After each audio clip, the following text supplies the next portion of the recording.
I think we kind of disagree on this. I do still pay for storage. Did you hear how he justified it? You know, you don't take the U-Haul behind the hearse. I've never Googled grocery store near me as many times as I have in my life that I have in the past 4 years. 4 months in, they've spent 70 grand, but that was what they budgeted for, and that's what they wanted to do. And roads are narrow and winding, and the wheel actually goes off this edge, and the RV tilts all of a sudden. I'm like, oh my god! But that's the whole point. You get to choose. Yeah. Like, this is the life you are creating for yourself because you want something different. So you get to decide every piece of it, which is the joy. And honor how you feel about it. Don't try to keep up with the Joneses. We have a real treat for you guys today. We are covering what it's like to go full-time in your RV. We know a lot of you out there are planning to do this, but what is it really like? And it's not just Cheri and I sharing our experience with you today. This is a live recording from the recent Lippert getaway, and we cover a lot of your questions. The decision to go full-time, expectations, what are the first 90 days like? Should you get a storage unit? What's your routine gonna be like? How about cooking? How do you have a family with kids on the road? Also, health insurance, that's a big one. When should you quit full-time RV living? RV insurance and social media. And it's not just us. We have two other couples that are joining us today. We have Corey and Jesse from Finding Our Someday. They've been full-time with their two daughters for 4 years. And also Pause for Love, Sean and Christina. They have been full-time for about a year. What I love about this video is you don't only get our perspective, you get a family with kids on the road, and you also get a younger couple without kids. You get average full-time experience from 1 year all the way up to like 7 or 8 years like Cheri and I. Be sure to hit that subscribe button so you can catch more of our videos from the Lippert getaway, just like this one. You can also subscribe to our email newsletter. That link is down below in the description. So without any further ado, let's jump into our live recording. Well, good morning, everyone. How are you guys doing? Doing good? Yeah? You are in the lifestyle tent for the session on transitioning to full-time RVing. So this is going to be an awesome time.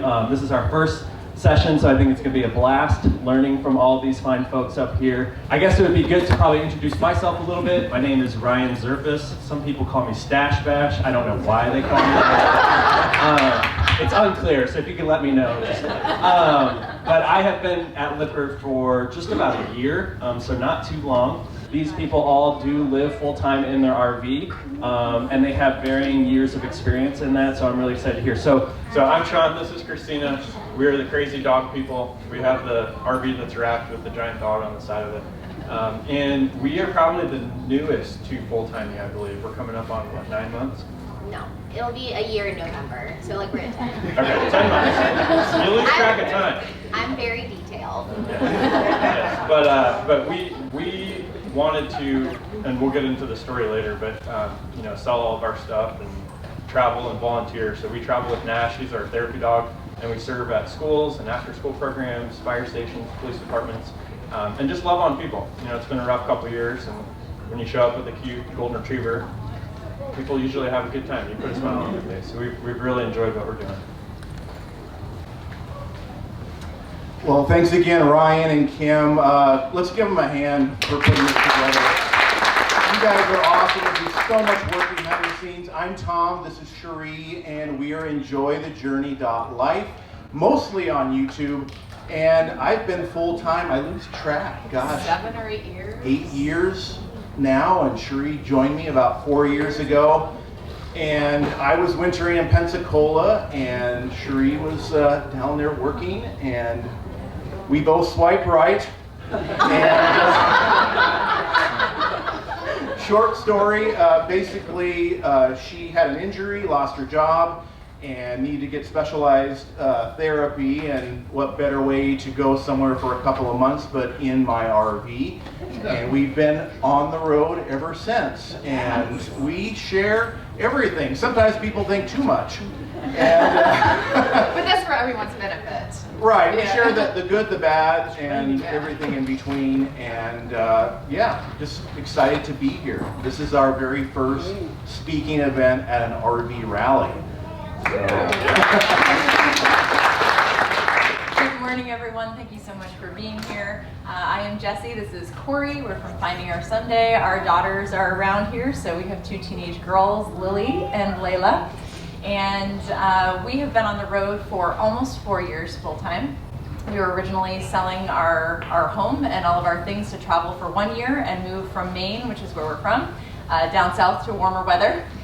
And that 1 year just extended, and it's turned into something that we could have never imagined, which has been such a blessing and such a cool experience for our family and for our girls.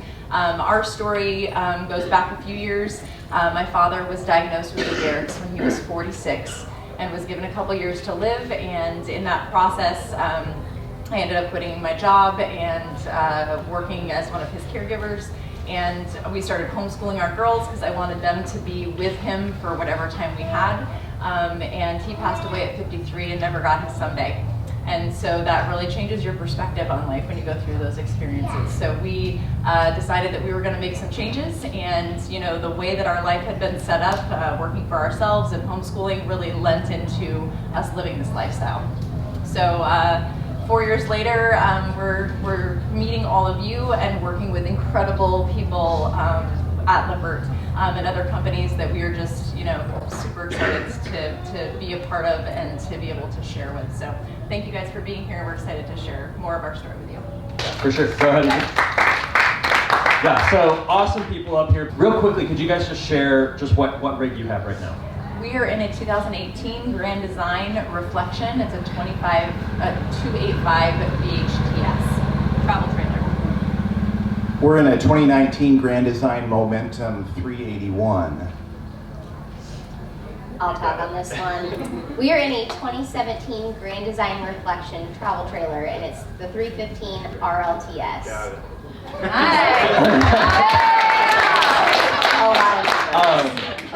What do we? And this event is not sponsored by Grand Design. I just want to make that really clear, okay? Just coincidentally, they all have Grand Design, okay? Information, what does everyone tow with? Oh, yeah. Because people might. You want that one too? Get it, girl. Whoa. Ford F350. We don't have a dually though. Exactly. I think there's going to be 2 Fords and 1 other Cheri here. Ford F450.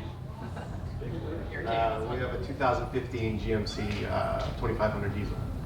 Okay, very cool. We have the small one, big, full, small. Yeah. So talk a little bit about the process of even before you get into the lifestyle, how do you walk through that conversation as a couple or with your significant other, your family, of how do you get to that point of okay, we're gonna do this? Because someone might be in, someone might be out. So how do you navigate that of making that decision to full-time RV? That's an easy answer for us, only because both of us were on board instantly. It was just this is what we want to do. This is part of the life we want to live. What led us into RVing was actually boating. So we had a boat on a lake in Maine that we would use from May until October, which is a long time in Maine to have a boat on the water. But it had enough space and was enclosed so that we could actually camp on it for days. The girls were, it was little. We figured if we could do it on that, we could do it in an RV. Yeah, exactly. So that's what led us to do it. So we were already in that mindset together, and there wasn't a lot of discussion. So sorry, that may not be helpful. Oh gosh. Well, I was actually nervous to say that I live full time in an RV when I first met Cheri. I didn't think it was it looked that great. I looked, Homeless. houseless. Our first phone call, he was afraid to say that he lived in an RV, but he did. And I was like, yeah. Well, and to my surprise, you were actually impressed. Right. I had researched the tiny house movement, for years prior. So what better way to live in a tiny house is one on wheels. So I'm like, oh, this is an epic idea. I love it. And we had actually, only been dating for 3 months before my injury. So we were still kind of a fresh relationship when we moved in together in the RV. And now we work full time and live full time in the RV. Yeah. I think at least as we approached it was very mindset driven, and you have to have that crazy moment where you just rip off the Band-Aid and say, let's go do this. But then you have to, set the right expectation and make sure that you can actually do it, and what's your why behind it. Because, there are times where it is more expensive to live the way that we're living than it is, with a frugal home and that sort of thing. So you really have to check yourself as to why are we going to do this? Is it heavy travel? Is it just a simpler lifestyle with less stuff? Like, what's the real reason behind it? After you make a crazy statement, and then kind of come back and see, financially, can you make it work? And then is it really what you want to do? Next, okay, now you've made it into the RV, you've made the decision, you hit the road. What should people expect first 90 days? Like, what are the big things that the learning curves they're going to hit in that initial transition? Some of these people obviously are already living in the RV lifestyle. They're camping, they're going on weekends, maybe for some extended, but hitting the road full time as your home is a whole different ballgame. So what's going to be those initial, whoa, wasn't expecting that in the first 90 days? I think ours was extremely abrasive because we stepped foot in our first RV 45 days before we left home, full time. Yeah, we had never camped in an RV before. Yeah, and dreamt of it. But. Right, and we had we bought our travel trailer, and the gentleman was so nice, and he actually delivered it to us, and we didn't have a truck yet. We had a Volkswagen Passat. So we're like, okay, I guess we're doing this. But in reality, there is a learning curve, and it's the small things that you don't think about. It's, we've got 4 showers that we can take until the gray tank's full, and you got to go dump it. It's like just really small things that hit you all at the same time. And for us, it was very overwhelming. We've been saying we've fought more than we've ever fought in our entire marriage. We've been married almost 9 years. And we've had all these arguments over, just these small little things. And if you don't kind of check your mentality, I guess, and use it as part of the journey, it can be pretty overwhelming and not as fun. I'll hand it over to you. I want to leave room, but I think the most important thing in that first 90 days is just to give yourself grace and know that you're going to make so many mistakes. Have grace for your spouse, have grace for your kids, your dogs, your pets. It's a transition for you all, and it's going to look so different. And someone might gravitate to it and pick up on things quicker, like him. And it may take someone like me a little bit longer, but you're in it for a reason. And as long as you have those things identified, it's so worth it. But just to, grace. That's a good word. No, you take this one. Oh gosh, I started so long ago, I can't remember. I think when I started solo, and I got lonely. That was a big thing for me, and getting that. So you didn't anticipate that? It seems like that's been remedied, right? The problem is solved. It's swiping.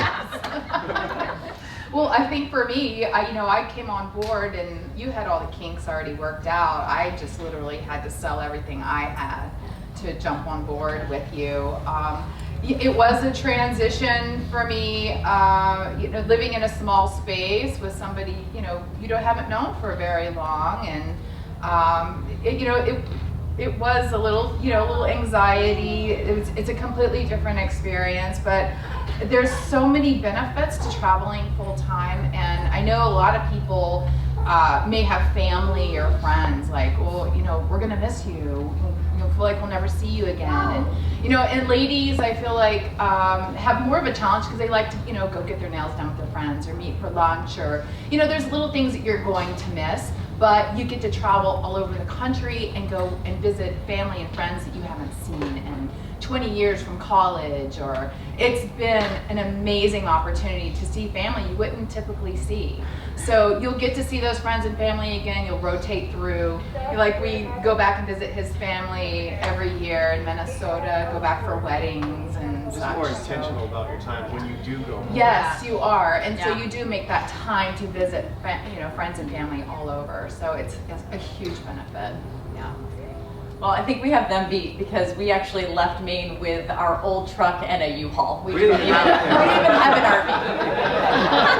And we had never camped in an RV or owned one or rented one or anything. So I think the biggest transition is water in and out, and they touched on it a Yes. little bit. That's a little overwhelming, water in and out. How are you going to camp? Are you going to stay in campgrounds? That gets expensive. Are you going to try to boondock a lot? So our best advice is when you're in a campground, pretend you are boondocking so you really get to know your systems. Yep. So you know what you're capable of when you are out on the road. You're not worried about, oh, I need to be hooked up, because you really don't. And so figuring out beforehand what type of RVing you're going to do. Right. There's just a lot more mental capacity that's taken up with those things that you have to think about that you didn't in a house. And again, it's a trade-off because you have to think about a lot of things in a house too that we don't have to worry about now that we're living in an RV. So I think that it's been touched upon, but it's so important to have very realistic expectations when you're hitting the road about how it's going to be living. How you live in a house is how you're going to live in an RV. Like, if I can say anything, how you cook in a house is how you're going to want to cook in an RV, how you're going to want to entertain when you meet people. So those were the priority pieces for us. The kitchen and how we were going to prepare food and how we were going to host people was very important to us because that's how we were in our house. And I just think that expectations, I think, are set incorrectly a lot when people are like, we're going to go live in an RV. And so I think that if you can do your research, come to things like this, you guys will be so much more ahead of the game, and you'll create a home environment that will be enjoyable and will be like the reality that all of us are living in right now. Yeah, Corey, I love that bit about setting yourself up for success, right? Don't make yourself dependent on hookups all the time, Yeah, sure. right? So that would be very important, I would imagine, when you're on the road full time. Let's talk a little bit about storage, not so much in your rig, but selling your stuff and moving away. I thought he was talking about like storage capacity. No, not in the rig. We're not going to talk about storage in the rig. There's never Topic for enough. another time. Yes, always could be more. No, when you made that decision to go full time, and maybe this has been an evolution over time, but did you sell everything at first? How did you go about keeping stuff? How did you keep it? You know, I'm sure people, they're just not sure what's right. What should I keep behind? Okay. For us, we decided not to store anything because we figured it was a hassle. It was going to be an anchor point someplace that we just didn't want. We wanted to fully commit to this. So we didn't want to pay to have stuff stored because people end up spending thousands and thousands of dollars. And if it wasn't sentimental, we just got rid of it because we figured the money we saved by not putting stuff in storage, we could just buy the stuff when we were ready for the next place. And again, our plan was to travel for 1 year, so every penny that we spent was depleting how long we could travel during that year. And so our mindset with our finances was very much like, well, the more we save, the more we can travel, and that was what meant more to us. So that's what we did. Share the story real quick about how we decorated our house. So I ran a spray tan salon out of our home. That's what I started when I was taking care of my dad. And I had a client come in one day, and she's sitting in our living room, and she's just like, I just love the way you decorate. It's so sparse. I think that's a compliment. Thank you. I'm not sure. It's called minimal. Oh, that's right. I was like, yeah. So anyways, that was already our mindset. We were very minimalistic. We were very minimalistic with our children when they were growing up and making sure that, you know, they didn't have tons and tons of crap that they could never engage with. So already we were in that mindset, and I think that if you're planning on moving into this lifestyle, that is the first piece. You won't miss anything. Yeah, honestly, like, you won't at all, but make sure that you start moving into that mindset of just getting rid of the stuff, and the freedom that comes from that is like indescribable.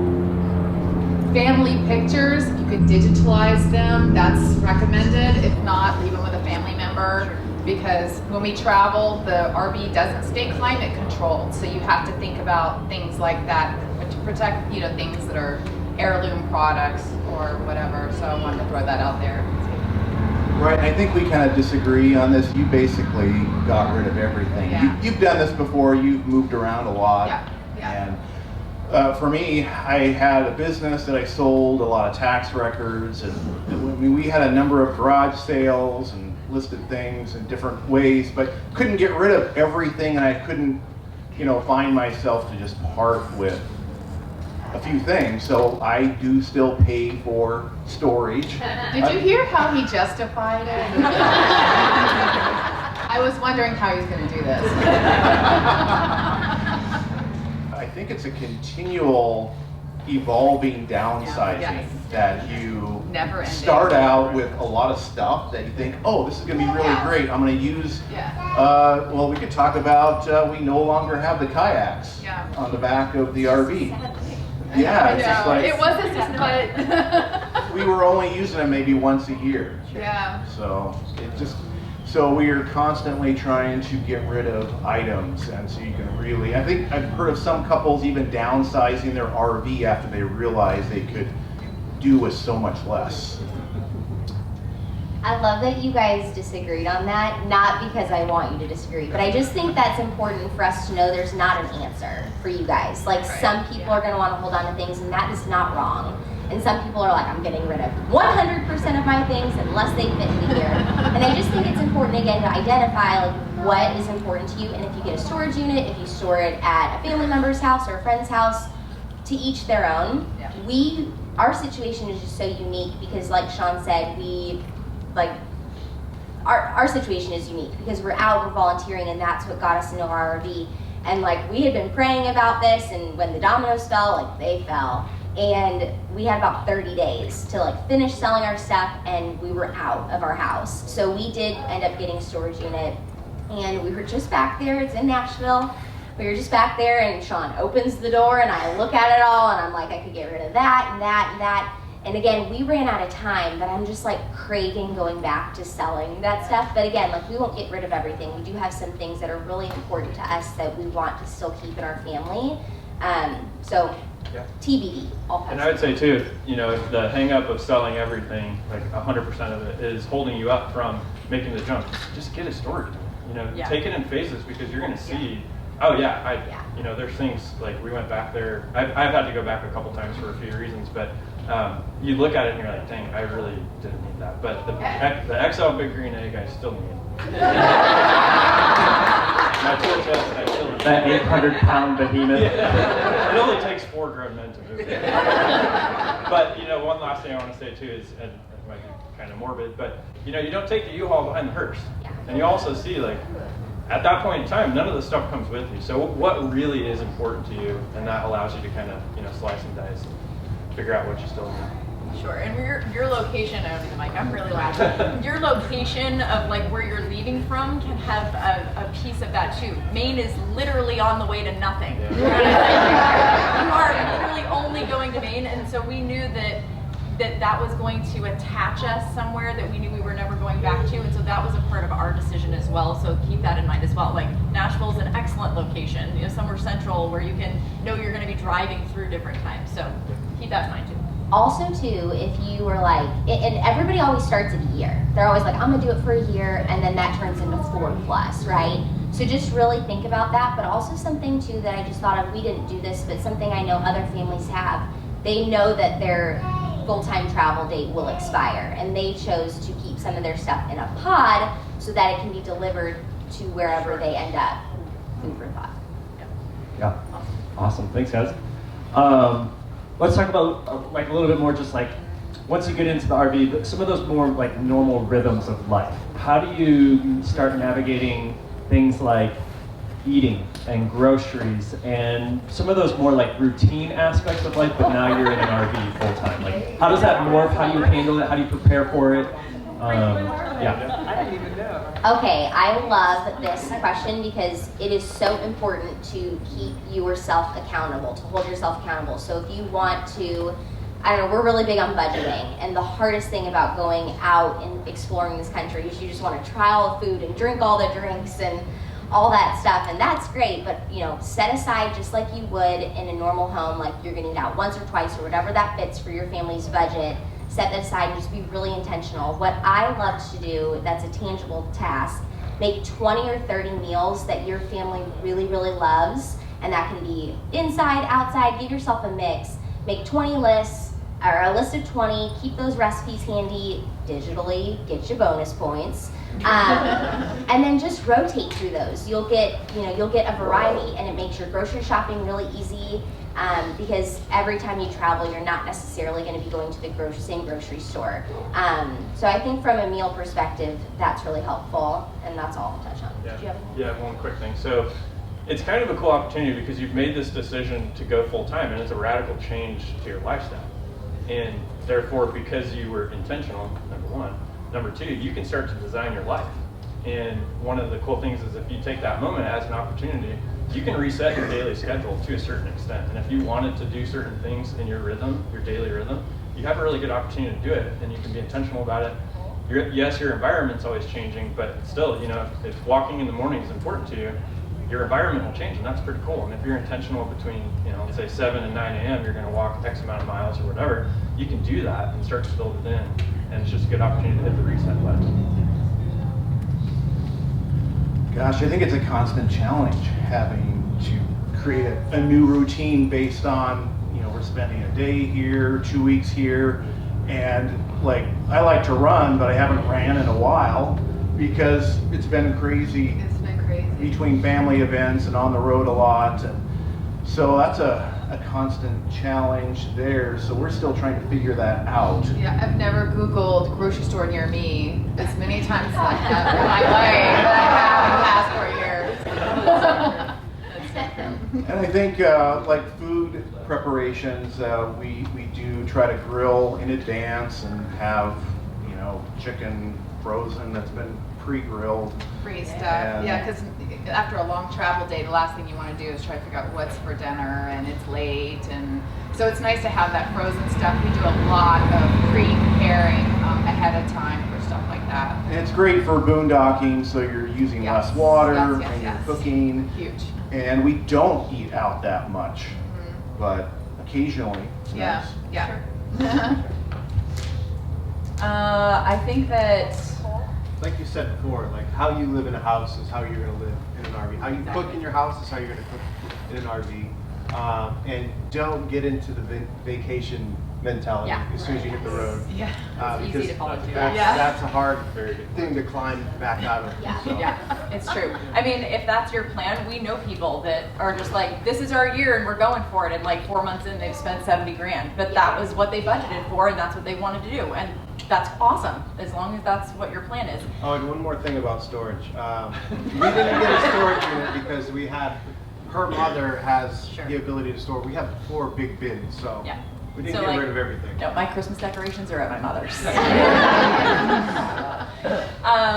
I think we were pleasantly surprised that we could actually feed a family of 4 with like growing teenagers with an 8 cubic foot refrigerator.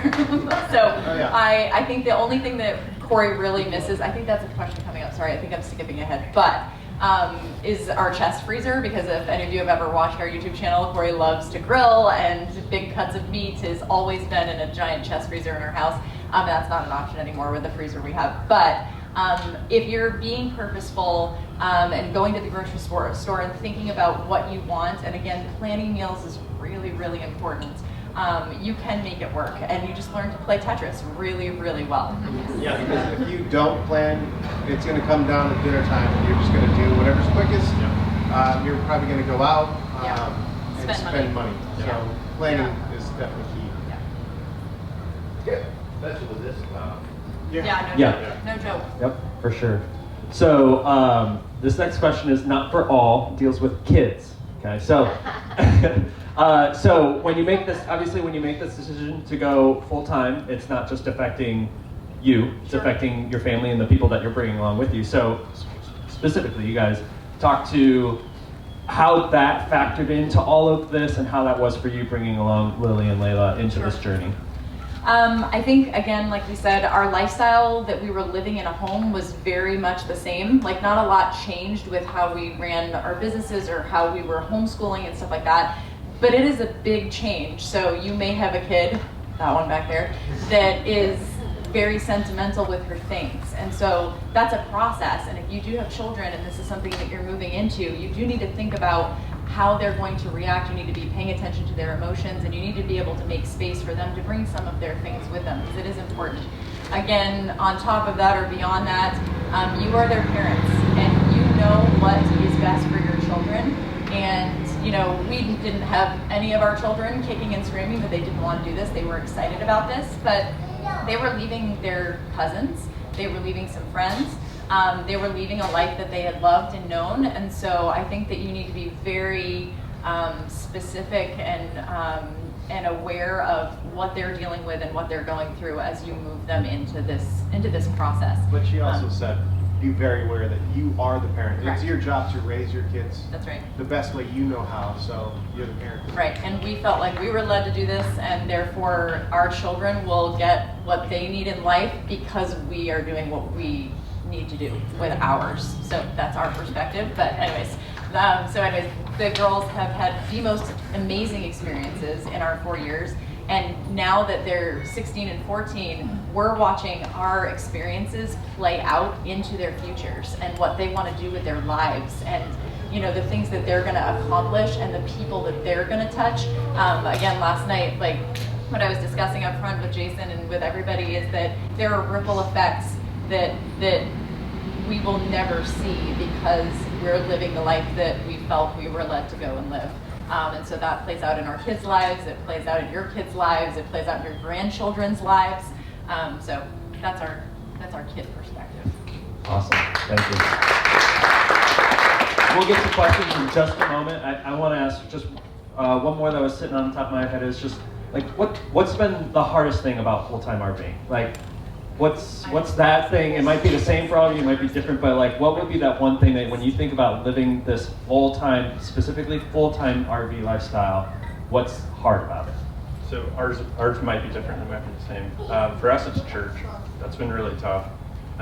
Leaving your community of people that you have a rhythm every Sunday on, it's tough. And at first we tried to kind of be like, well, it'd be cool because we could visit 52 different churches or whatever, but then it doesn't really work that way, and it's not as consistent. So we still stay plugged in with our church home in Nashville. We watch online, we try and touch base when we can, but to me that's been really tough. Yes, agreed. A church for us is really important, and insert that for whatever is important for you guys. But I just think community is something that we're still working on. And obviously, like, we get to come to these rallies and meet incredible families that are doing the same thing. But it's also too, like, we're in an awkward spot because we are in our 30s, but we don't have kids yet. And so a lot of families that we are meeting on the road, like, they have kids, and that's awesome. Like, we will have kids soon too. But just right now, like, we're still trying to find our exact placement. And I just think, again, like we've touched on so much in so many different ways, it's to be intentional. But yeah, community, church, and also expectation of how clean your floors will be. They will not be clean. Get a cordless Dyson. Just one, Ryan? Just one? Yeah, I'm gonna do two.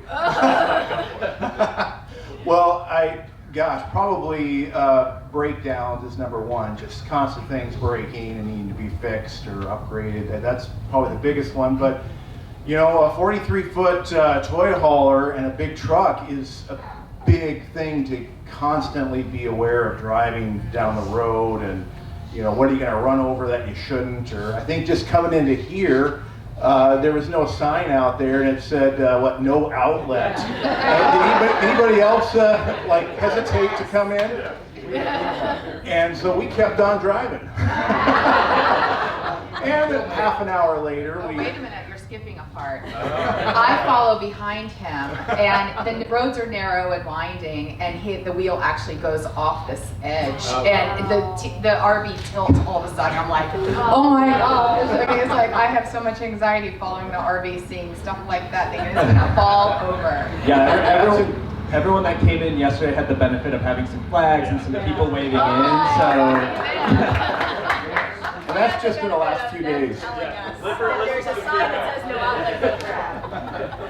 I think for us it is. Real quick though, yes, how soon are we doing a family? Was Well, that a gift? Yeah, I know. On this?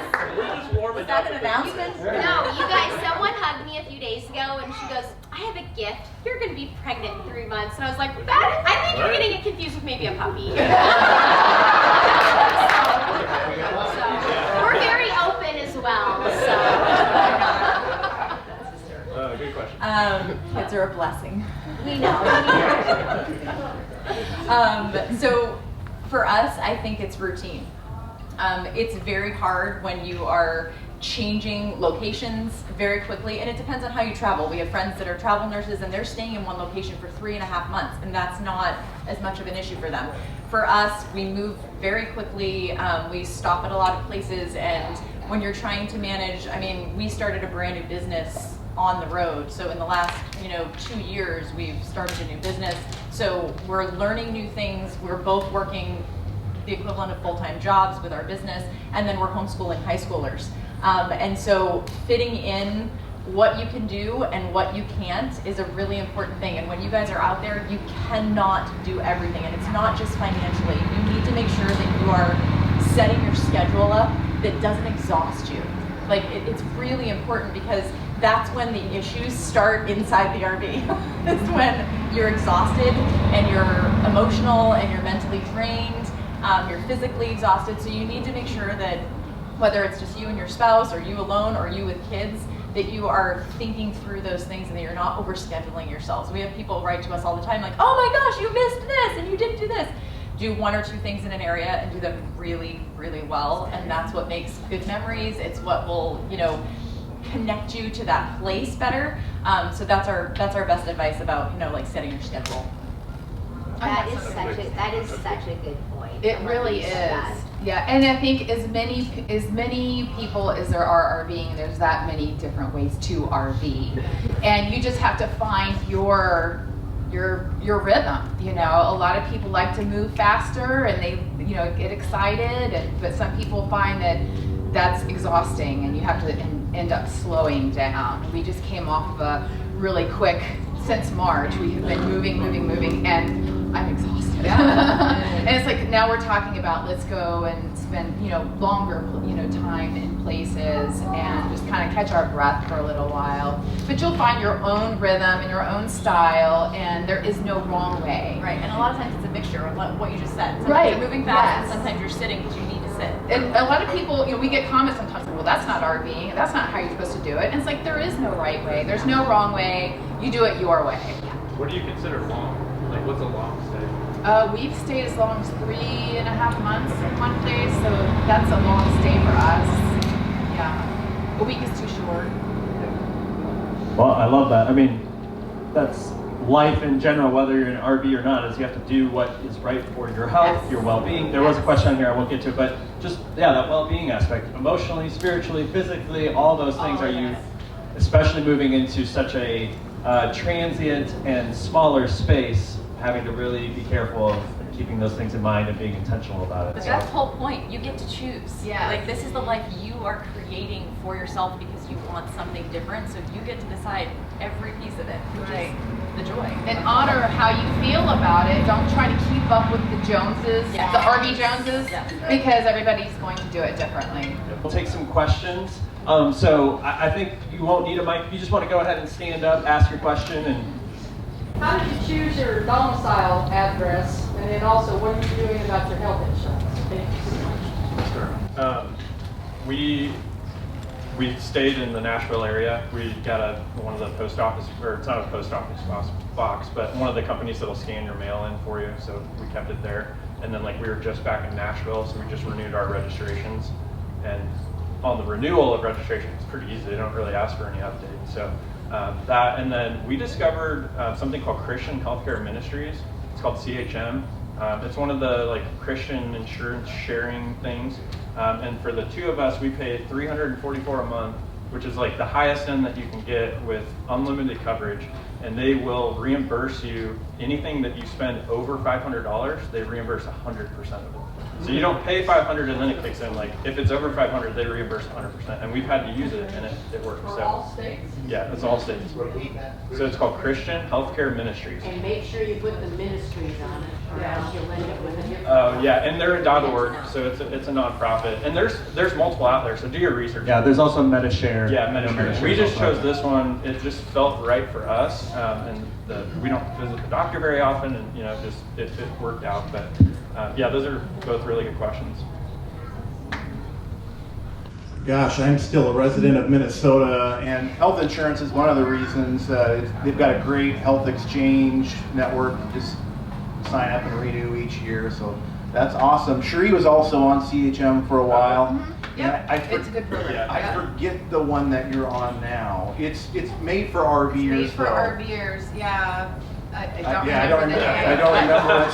Sorry. But it's reasonable, and it's good in all 50 states, and so if we think of it, ask us later. Yeah. So. So we are still residents of Maine because we have family members that are living there. My mom gets all of our mail. We have almost everything like digitally anyways. So like she'll get the junk mail and chuck it and send us registration or whatever we need to get done. And I like the main vet plate, so. If he's being honest, that's literally the thing. He just realized he just found one in Florida that he's okay with. So he's like, okay, we may be able to change it. Love it.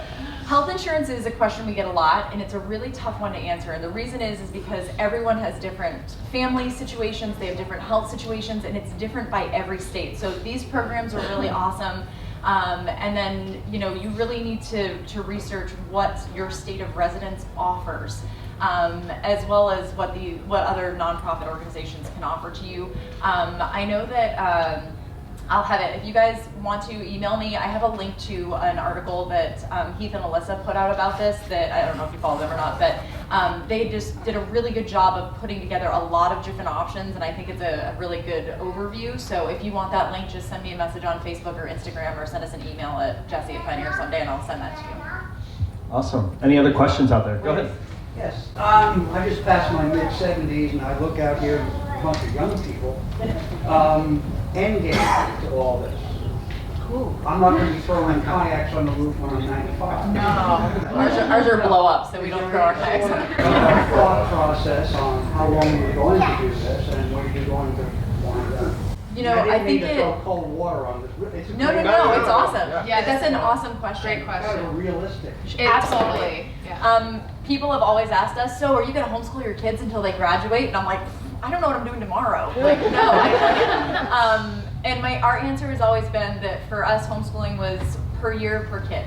If it's still working, and if it's still what we feel like we're supposed to be doing, we'll do it.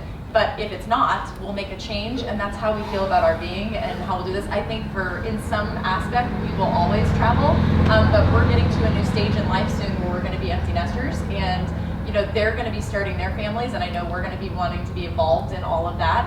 So that's going to have some sort of effect on those decisions. Our ultimate end game is that we'll be on the ocean on a catamaran. That's our ultimate goal. But again, it will also be going back to a home base where we can, be doing stuff with our kids. And my wife is still in her mid-50s. She's excited about the concept, but mid-30s to me was last century. Let's be realistic. Yeah, we get this question quite a bit too, and I think, probably doing a home base somewhere eventually. Yes. And and maybe even a different RV. The towable RVs are definitely more work than like a motorhome or something like that. Having to hitch up and crawl in the back of the truck and deal with that kind of stuff. So yeah, different RV, and eventually you'll have to stop. I mean, you're not going to want to drive. Probably. Yeah. So yeah, some kind of home base. Sticks and bricks somewhere. In the mountains. Yeah, and then part-time it. Not on the beach. And the beach. She would on the beach. Okay, we're not going to We'd have 2 home bases and an RV. Yeah, so we talked about that too. I'll let you get to ours, but to answer your question though specifically, I think it's just finding the right rig that works for you. And 2, there are so we are not a good representation of what the RV community looks like as a whole. There are so many different people at all their phases of life. Some are in their early 20s that are just like van life in it. And then there are some people that are older that have like a Class A or something that's easier for them that they can enjoy. And it's just however long it's gonna work for you. You wanna do it full time, you wanna do it part time, you wanna use it to just visit family, like you'll figure that out, and it's all trial and error. Yeah, I'd say one thing that we don't need to tell you is like nothing's permanent in life, and you can change on a dime. You know, like looks like you're a veteran, so with your military, that was a season of your life. It didn't have to be your entire life, and you can go and retire and do other things. So for us, yeah, right now the season is full time, and we're getting after it, having a good time. But I think what it showed me specifically too is like RVs are incredible tools. Like one that we didn't know about, and I'm kind of bummed because like missed out on my whole childhood of being able to do this. So, you know, on one hand, it's a great tool for camping. It's a great tool for going out part-time. It's a great tool for going out full-time. And if you want to throttle that back after you're going full-time, there's nothing wrong with that. And like Tom said, there's, you know, the thing I have heard consistently with full-timers is people are kind of looking for a home base. Doesn't mean that it's a house. Some people buy the RV lots that you can get. You get a nice little shed. There's actually one right down the road here. You know, and that can be a home base, and that's great. Or it could be a house, a port home where you can pull the RV in. Like there's so many creative options that are starting to come out now because I think people are seeing that I still want the consistency of kind of my own place, but I still want to travel. Sure. Thank you. I know we have a lot of questions. We'll do 2 more, so I'm going to do, you have one right here. RV insurance. How do you find that? RV insurance. I'm working on it. No, so we are insured, but I know like we're with Nationwide, and it's technically not for full time. So this has been something that I've been working on. So I'm not the best example. Yeah, we're actually working on a video right now about this. We get this question a lot, and we are still with Progressive. And we keep getting requoted, and Progressive always comes back the best for us. And this also depends on, yeah, your state of domicile. And all I would say is don't go uncovered, you know, very long because, you know, stuff happens. We have had to make many claims, and Progressive's been great most of the time. So. Would you say like 95% of the time? Right. Yeah. And decent rates, but. And they do cover for full timers, which a lot of insurance companies don't. Right, and there's an independent agency. I think it's called Miller Insurance. It's shared a lot. If you are on Facebook, the Facebook groups, people ask these questions all the time. You can do a search and get different companies to call and compare. But Miller will actually run the comparison between a bunch of other companies, and that came back Progressive as well. So. Our insurance is covered under our MetLife policy, which our truck is covered under as well. What our agent did, it's listed that we live in it full time, and that was not a problem for them, for the insurance company. What he was concerned about is that was only covering the RV and not everything we stored in the RV. And so we have like a rental insurance policy that's on top of it that covers $50,000 worth of our stuff. And it's cheap. And it's not expensive. So that for what we described to him, that was his answer, and we've never had What is our total insurance? I mean, it's like $150 a month. For to our cover truck? our truck, our rig, and everything else. $150 a month. Yeah. Maine. Well, they get us in the registration, let me tell you. The taxes for everything else, that's where they even it out. You guys are influencers. What's your favorite platform? TikTok,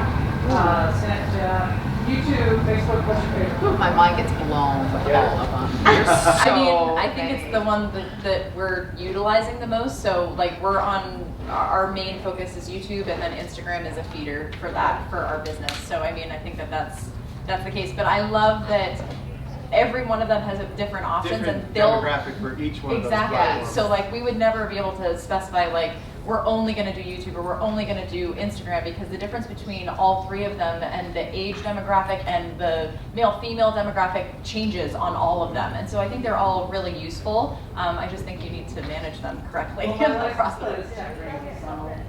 I love it. I love it. That's awesome. You guys are... Yeah, our main is YouTube, but we also use Instagram and Facebook to feed into those. And then we've done a little bit on Twitter, but mostly we're just YouTube. So, And trying to do all of them would just drive you crazy, and you wouldn't be enjoying this lifestyle. Yeah, it's so we want to enjoy lifestyle too. Yeah. Triple ditto. We also do YouTube and Instagram. Started on Instagram, but YouTube for us is, we also have Facebook also, but YouTube is our main focus. And if you're looking to start this journey and looking to do this also, just find whatever works best for you. Challenge yourself a little bit, of course, but we love YouTube most because it is our best way of preserving our memories. And you can be as creative as you want, and ain't no one gonna tell you otherwise. So I love it. But from a time standpoint, just know there are platforms that take a lot more time. YouTube, everybody will admit, it takes hours. It's a full-time job. Yes. Whereas Instagram, you can definitely make it a full-time job, but it can also be as easy as just posting a picture of your travel. So it's all on what you make it.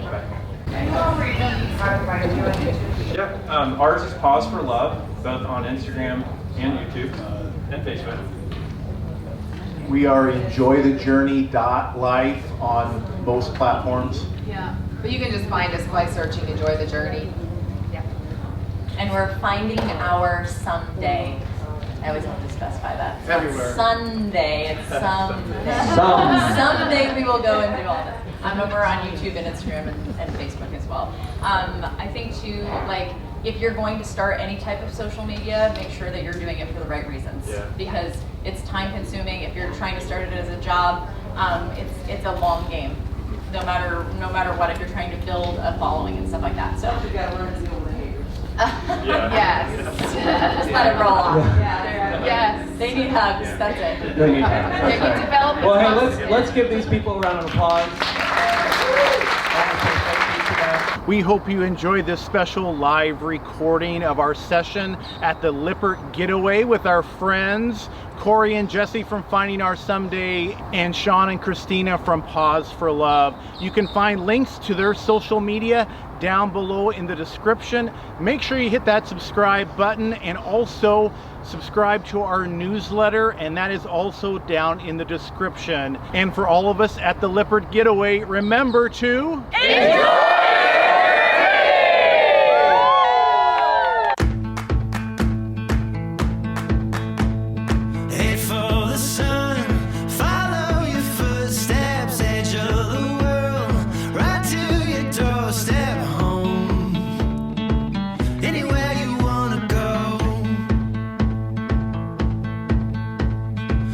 On the stars.